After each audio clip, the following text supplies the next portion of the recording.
குளித்தலை பெரியபாலம் பேருந்து நிறுத்தத்தில் அனைத்து பேருந்துகளும் பயணிகளை ஏற்றி இறக்கிச் செல்ல உத்தரவு பிறப்பிக்கப்பட்டிருந்த போதும் சில விரைவு பேருந்துகள் பயணிகளை இறக்கிவிடாமல் சென்று வருவது வாடிக்கையாகி வருகிறது.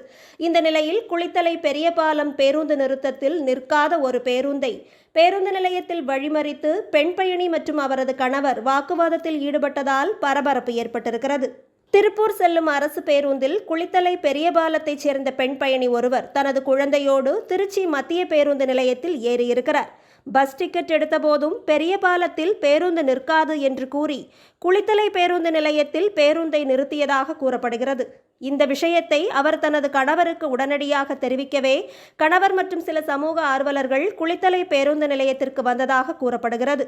ஏற்கனவே பெரியபாலத்தில் பேருந்து நிற்க வேண்டும் என்று அனைத்து பணிமனைகளுக்கும் உத்தரவு பிறப்பிக்கப்பட்ட போதும் சில நடத்துனர்களும் ஓட்டுநர்களும் இவ்வாறு நடந்து கொள்வது ஏன் என்று கேட்டு வாக்குவாதத்தில் ஈடுபட்டுள்ளனர்.